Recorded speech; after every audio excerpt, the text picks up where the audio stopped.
1장 14절로 18절 말씀입니다.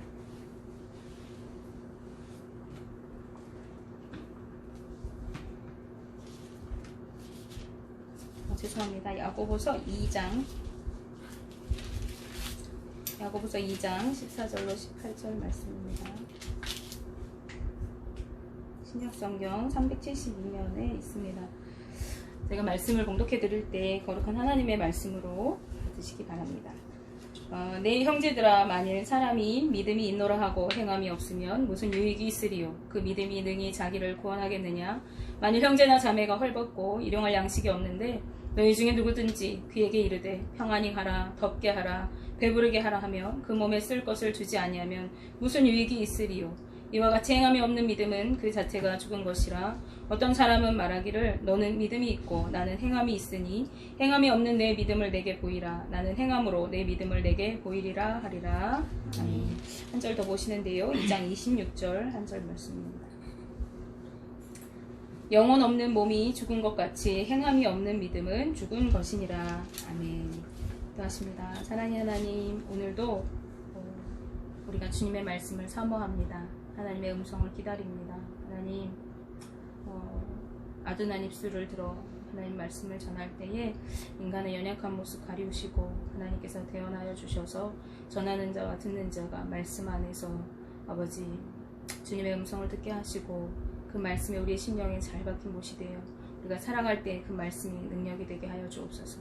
말씀이 우리의 심령과 관절과 골수를 찔러 쪼개게 하시고 우리의 변화되어져야 할 모습들이 말씀 앞에서 온전히 변화되어지고 우리의 삶이 새로워질 수 있도록, 그래서 하나님의 거룩한 자녀다운 삶을 살아가는 우리의 삶이 되도록 인도하여 주옵소서. 예수님의 이름으로 기도합니다. 아멘. 네, 오늘은 살아있는 믿음, 죽은 믿음이라는 제목으로 우리가 함께 나눠보려고 해요. 정신을 차리고 제가 청년 때 일입니다. 학창 시절에 같이 학교에 다니던 친구를 전도했던 적이 있었는데 그때 그 친구가 이렇게 대답하는 거에 제가 좀 당황했던 적이 있어요. 그 친구가 말하기를 자기가 얼마 전까지 교회를 다니고 있었다는 거예요. 근데 지금은 다니지 않는데요. 그래서 이유를 물었더니 그 친구가 이제 식구들이 교회를 다니지 않고 혼자 동네에 있는 아마 작은 교회를 다니고 있었던 모양이에요. 근데 매번 교회를 갈 때마다 그 앞에서 안내하시는 분이 이 친구는 오든지 안 오든지 별로 신경을 쓰지 않으면서 이제 그 교회에 오래 다니셨던 직분자 가족들의 그 성도가 오실 때는 이렇게 슬리퍼를 막 꺼내주면서 반갑게 인사를 하더라는 것이에요. 그래서 이 친구가 나는 이 교회에 필요가 없나? 이렇게 차별받는 느낌을 받아서 마음의 상처를 입고 그래서 이제 교회에 안 다니고 있다라고 이렇게 얘기를 하는 겁니다.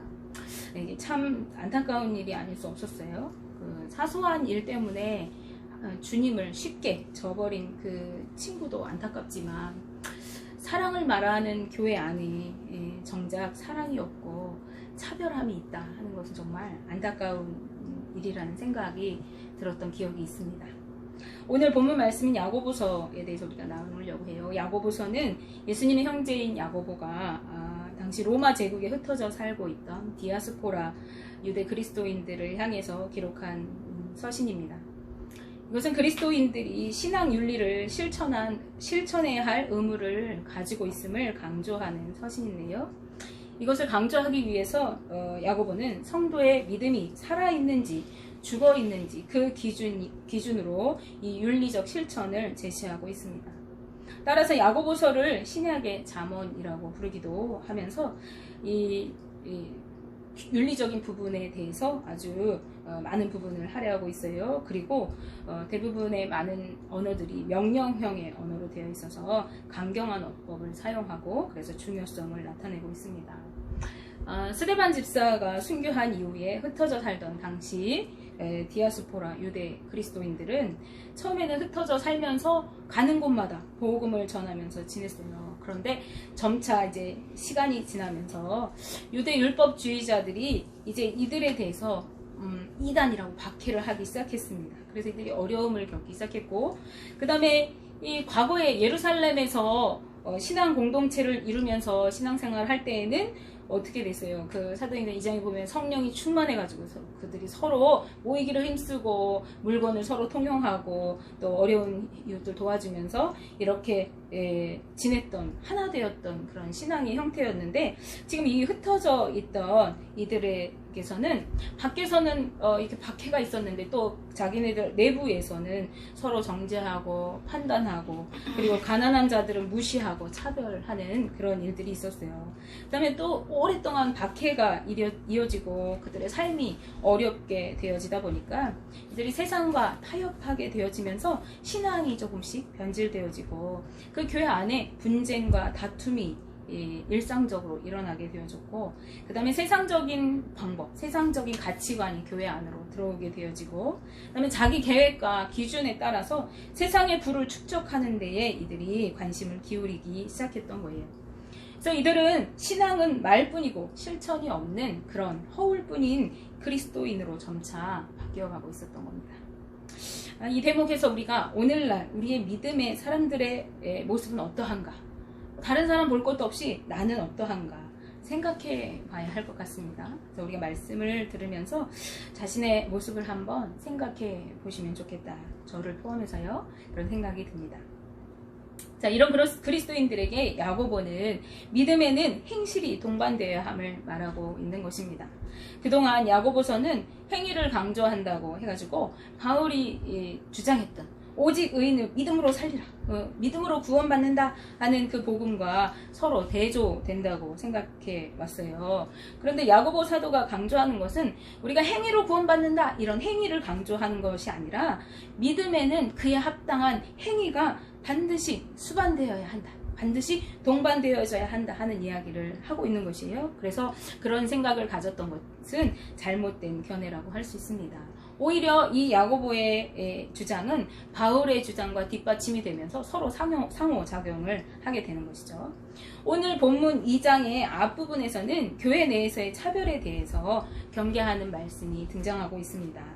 야고보서 2장 1절 말씀에 내 형제들아, 영광의 주 곧 우리 주 예수 그리스도에 대한 믿음을 너희가 가졌으니 사람을 차별하여 대하지 말라라고 말씀하고 계시면서 2절 이하에서 그 예를 제시하고 있는데, 즉 금가락지를 끼고 아름다운 옷을 입은 그런 사람과 남루한 옷을 입은 가난한 사람을 교회 안에서 차별하여 대하는 것을 예를 들어 이야기하고 있습니다.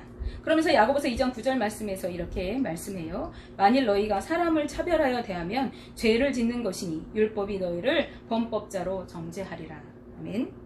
자, 이것은 앞에 8절에서 말씀하시는 내 이웃을 사랑하기를 내 몸과 같이 하라 하신 예수님의 법과 대치시킴으로써 이 차별하는 것이 죄에 해당함을 이야기하고 있습니다. 야고보 사도는 그런 마음을 엄격히 경고하면서 야고보서 2장 12절 13절 말씀에서 너희는 자유의 율법대로 심판받을 자처럼 말도 하고 행하기도 하라. 긍휼을 행하지 아니하는 자에게는 긍휼 없는 심판이 있으리라. 긍휼은 심판을 이기고 자랑하느니라 라고 경고하고 있습니다. 혹시 우리 안에 이런 마음이 있지는 않습니까? 우리 마음 가운데 이런 차별하는 마음이 있다면 우리가 회개하며 그 부분을 해결받아야 하겠습니다. 판단하고 정죄하고 차별하는 대신 우리는 사랑으로 섬기고 인정해 주어야 하는 것입니다. 이어서 야고보 사도는 2장 14절에서 26절까지 오늘 우리가 읽은 본문 말씀에서 행함이 없는 죽은 믿음, 그리고 행함이 있는 산 믿음에 대해서 이야기하고 있습니다. 먼저 1절에서 19절까지의 말씀에서 야고보 사도는 행함이 없는 믿음은 자기 자신을 구원할 수도 없을 뿐더러 아무 유익이 없는 무익한 것이고 또 죽은 믿음임을 강조하고 있습니다. 야고보서 2장 15절 16절 말씀에서 형제나 자매가 헐벗고 굶고 있는데 평안하고 몸을 따뜻하게 하며 배부르게 먹으라고 말하기만 하고 아무것도 주지 않는다면 무슨 유익이 있겠느냐라고 말하면서 17절 말씀에서 이와 같이 행함이 없는 믿음은 그 자체가 죽은 것이라 라고 말씀합니다. 형제에게 말로만 너 배부르게 먹어라, 너 평안해라, 너 따뜻하게 있어라 말하면서 그 쓸 것을 아무것도 주지 않으면 그 형제에게 그런 말은 아무 소용이 없는 것처럼 우리가 나는 예수님 믿습니다, 나는 하나님의 자녀입니다 말로 고백하면서 행함이 나타나지 않는 것은 아무 유익이 없다라고 야고보 사도는 말씀하고 있는 것입니다. 우리는 죽은 믿음으로, 그러한 행함이 없이 움직임이 없는 믿음으로 구원받을 수 없습니다. 예수님께서도 아무것도 하지 않으시고 내가 너희를 구원해 줄게, 내가 너희를 사랑해 라고 말씀으로만 하신 것이 아닙니다. 그분은 우리 가운데 오셨어요.